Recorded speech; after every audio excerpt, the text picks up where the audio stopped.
and welcome, ladies and gentlemen, to Valkyria Chronicles. What? This doesn't look like sleeping dogs. Well, you're right, and well, it's, how should I put it, it's the holiday season right now in December. And I don't have any good ideas for a holiday special, cause I'm kind of dumb. But what I thought I could do is kind of, shake up the flow of things a bit. Try out something new for a change. So what I wanted to do was, for 1 month, just play something else, let sleeping dogs rest for a while. I do want to finish that game, but I think now is about time I try something else for once in a while. And hey, as I happened to check Steam, just recently, Valkyria Chronicles was ported for the PC. Excellent! The game you're watching the opening cutscene to right now, originally a PS3 game, one which I had been for long hoping. Actually, that's a lie. I didn't even imagine that this game could ever be ported to the PC. But here it is anyway. Like, that's great. I tried the demo of this on the PS3 with a friend long ago, and I really loved it. So, you know, I realized that as a PC player, I should be all PC master race, superior and smug and stuff. Truth is, there are a lot of games that are exclusive to consoles, which is very regrettable that I don't get to play. But more and more of them are turning out to be on the PC getting ports now, like No Gear Rising and Legend of Heroes. I'm going to have to run that one at some point too. I don't have Legend of Heroes yet. And this game, Valkyria Chronicles, it's a weird blend of tactical RPG and third-person shooter, I guess, from what I understood. And as you can see, all sorts of cool stuff are in store in this game. You know, we got tanks, we got morally ambiguous warfare, we got amphibious tanks, we got, what else did we have? A motley crew of ragtag misfits, quirky anime characters. We got a giant killdozer tank, we got pitched wars, brutality of warfare, we got the girls and Panzer. So hey, you know, the options real quick. So yeah, this is also, I'm testing out for once trying to do a blind playthrough. Let's keep it English instead of Japanese. I was contemplating switching to original Japanese, but I kind of went through the character list and I saw a lot of, skimmed through it to avoid spoilers, just to see the actors, and there were a lot of names I liked, because I thought there'd be mainly anime dubbing people who I don't know very well, but there were guys like Fred Tatashore, Steve Bloom, John DiMaggio even, and Colleen Villard, I believe, is the female lead of this game, and that's good enough for me, so definitely I want to hear this game in English. So I'm sorry if you'd have preferred the original Japanese, but that's how it goes. And let's not delay the point any further, let's start a new game.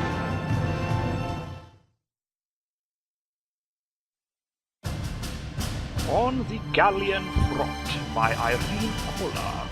Very well. The year was 1935 EC. Two powers controlled the continent.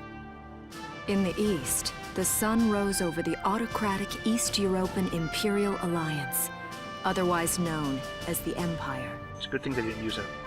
In the west, a acronym. network of loosely allied democracies formed the Atlantic Federation. Both powers depended on a precious mineral, ragnite, for their survival, and its growing scarcity led to the inevitable war. Hostilities began in the east when the Empire aggressively crossed their western border. The Atlantic Federation responded, and the Second European War was on. Oh, it's on, baby! Are those guys with lances? They are guys with lances. The Empire, with its vast military superiority, struck hard, gaining ground in early victories and putting the Federation on the defensive. Oh, I was gonna say, lances are not military superior. The Empire set they're more like beyond the Panzer borders of the Faust, Federation. Yeah, that's cool. In neighboring Gallia, a peaceful principality along the sea, they found their next victim. Gallia had long maintained its neutrality in the tensions between the two superpowers. But the rich stores of Ragnite under the Gallian soil proved too tempting for the Empire. It amassed troops along the eastern border and invaded with all the force of an avalanche. That's kind of relative depending on Prologue. Gallia to arms. depending on how far the avalanche has gotten. It kind of loses force and stuff. Okay, I'm being nitpicky. Dorkface. New episode has been added. Gosh. Wow, this is a creepy looking menu. Okay, I guess this is what we watched a second ago, the prologue, so... Oh wow, this is actually really cool. This kind of has this sort of... almost kind of a history documentary feel to it, which is interesting. I do like that. So I guess this panel... Ooh, and there's more numbered panels, so this panel I guess will be like... Are we in chapter 0 then? Or are we in the prologue? I forget it, so I guess I choose that. View this episode. I thought I was playing a game here, guys. Come on, people. Okay, we're in fake Holland. March 1935. Outside the Gallian border town of Bruhl. So Gallia was a neutral place, which the Empire, I assume we're supposed to think as bad guys, was invading. So I guess it really is sort of Residents the Holland. are leaving the town before the invasion, headed inland towards the capital. Because if you didn't gather people, this is sort of a pseudo World War II European style. I guess there's a kind of steampunk going on. I haven't been down this Also, road random in anime years. girls with grills. It really hasn't changed very much. The opening was kind of weird. Kind of didn't jive with the rest of the game, but... Whoa. Already? Hey there, guys. Hello, we're just fish we got. You're beautiful. Starting early this year. You're heading upstream, huh?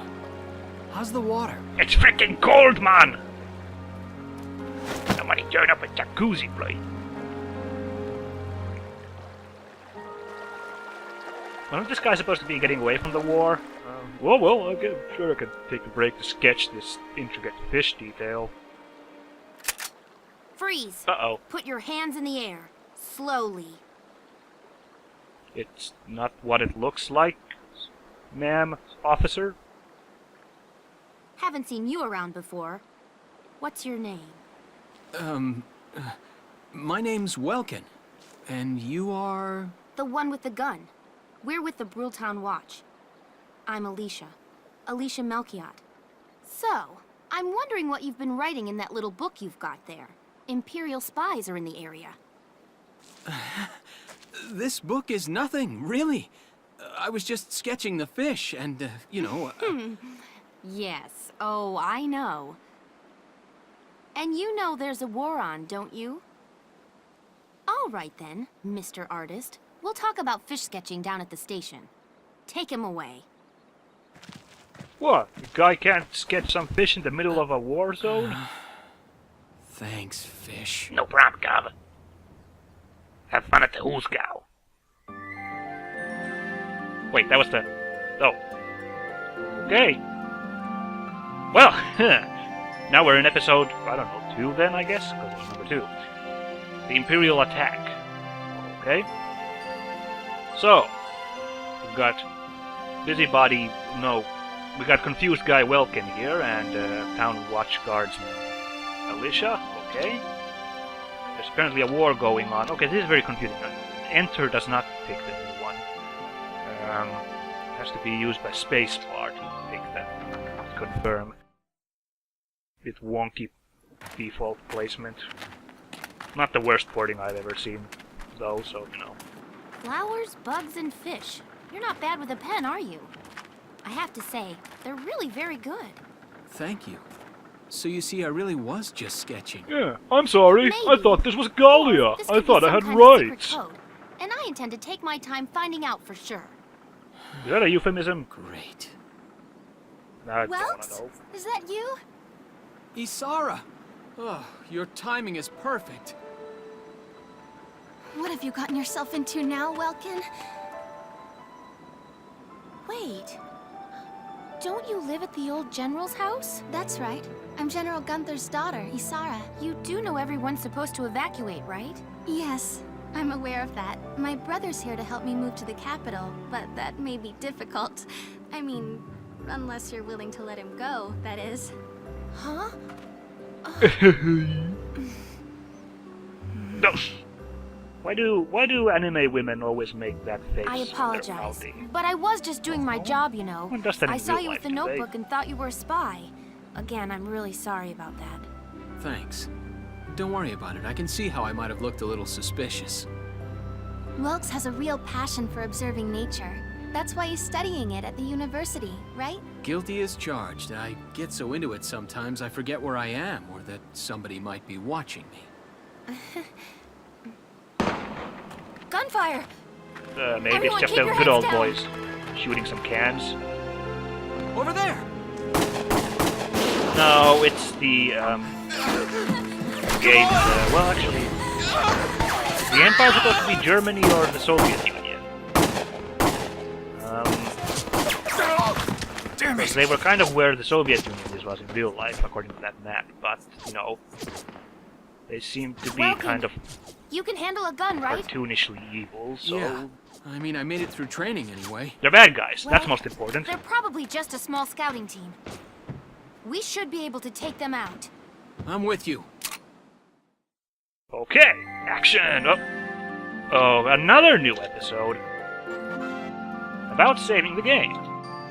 Open the menu by pressing the F button and select Save to record your progress to the Steam Cloud and hard disk drive. Saving is a good idea before, during, and after any combat off. Anything can happen out there. Good advice, really. So let's see, F brings up the menu. Oh, so it does. Save your progress.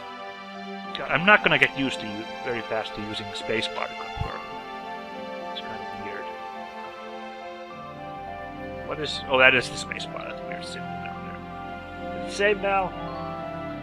Yes, it is. Okay, cool. And now I'm gonna override it because I'm neurotic like that. Is there an option for several disk spaces? Yes, there is. Good, because I might need to do some saving in the middle of a fight, and I'd rather have a save right before the fight in case I royally screw myself in the middle of the fight, you know. Like what we're about to have now in Prologue's next episode, Encounter at Bruhl. View this episode. I am gonna get to play the game soon, Okay, right? here's the plan. Yes? I'm all ears, Alicia? Alicia? No. Colleen Villard? Oh, well. We've got to eliminate the Imperial scouts that are approaching Bruhl. We'll deploy from here and take out all 3 of them. 3? Oh, okay. Yeah, okay, sure. The 2 of us, I guess. Well, I don't know. Welkin looks kind of like a peacenik, and I don't know anything about Alicia, so 2 versus 3 is odds against us. Okay, just cross the bridge and take them down as fast as you can. Our objective here is to eliminate all enemies. Let's take care of them one at a time. Nice and easy. That's awfully casual, you make it sound, that we're killing other people, but sure. Alright, conditions for this mission. We will win when all enemies are defeated, we will fail if Welkin dies, Alicia dies, or 20 turns pass. It's 3 against 2. I really doubt... Let's get started. Just stay calm and get it done. Thanks, Alicia, I got this. It's really doubtful that a 3-on-2 fight would take... Oh, that's how 3 symbol. 3-on-3? I see 3 of them. Anyway, there's so few people. How can it take 20 turns? That's not... Whether we win or lose, it's not going to take that long. That's 3 too many. Stay sharp. Listen a second. There's something I should explain. Oh man, look at that map at the background. All those little details, like Wordsworth's windmill. Like, oh man, this looks really cool. Now it's like a topological map, like a battle map thingy, like an actual battle map. It's pretty cool. Okay, I'm sorry. I need to listen to it so I can figure out how this game works. Okay, CP, command points. combat starts, you'll see a map of the area and your unit's positions. This is referred to as command mode. Here, you'll select the unit you'd like to move based on their position respective to the enemy, then press weird symbol, which is in fact a space. Doing so uses up one of the command points, or CP, displayed at the top of the screen. They reflect your ability as a commander and represent the number of times you can give instructions to, i.e. control your units per each player phase. In this battle, you have 3 CP, so you can issue instructions to your units up to 3 times. Let's try moving a unit now.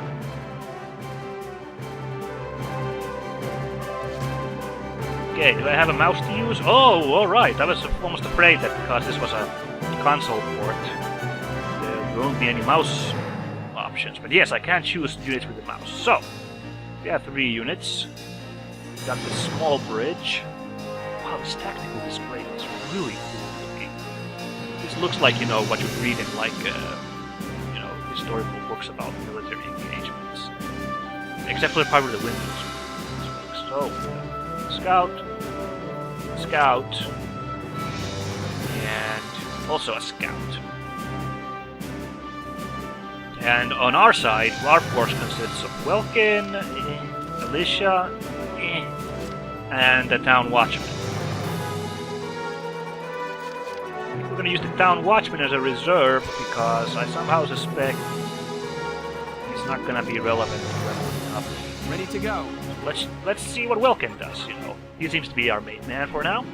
Okay, action points. That's different from command points, alright? Use CP to select a unit in command mode and you'll be plunged into action mode, which, like I said, this game is kind of a mix of a tactical RPG, turn-based tactical game, and a third-person shooter, which we're in now. Here you can freely move the unit you selected around the field. As you move around in action mode, the action points gauge at the bottom of the screen will gradually deplete. This represents that unit's mobility. Once it reaches 0, the unit will be unable to move any further. Keeping an eye on the unit's remaining AP while they are in motion is critical to keeping them safe. Sure, that makes sense. Okay, for now, use the WASD keys to move the unit near the sandbags. Alright, Welkin, time to target mode. Let's just move. Okay, so AP bar is that orange thing at the bottom. Welkin's. You can see the scout over there. Oh, we've got a queue for a map. Okay, that's cool. We can quickly check what the overall situation is, even in action mode. And WASD. Oh yeah, we're booking it. Go, go, go, Welkin. Get in that cover. Yeah, that's, you're still kind of in the open there, Chief. Well. Help us out, Oriole. About attacking. Press the E button to enter target mode. There, the unit will prepare to attack with their currently selected weapon. Okay? Use the WASD keys to move the crosshairs onto an enemy, or the Q and E buttons to snap between targets. Okay, that's your choice. Enemies will not attack while you are in target mode, so take your time to aim well before pressing space to fire. Alright, so that's how it is actually. That's the tactical side of this game, so you don't really have to be an expert. It's not about quick reflexes, like in a first-person or third-person shooter per se. This is about tactics also, this game, definitely. Your shots will land somewhere within the circle surrounding the crosshairs, so it's best to center it on the entire target. Good advice. Shots to the head or other weak points will result in greater damage. Yeah, but again, the head is a smaller target, so the unit can only attack from target mode up to once per action, so choose wisely before you open fire. If the target survives your attack, they may then launch a counterattack. Okay, that's immediately reminding me of Super Robot Wars and other types of RPGs. The damaged unit may not have the HP, also known as hit points, to survive the enemy's counter, so be careful when planning your attack. Sure. Okay. Can I still move into... I'd like to be in the sandbags. Oh, there's a crouch option. Yeah, okay. I'm already figuring out stuff for myself. Okay.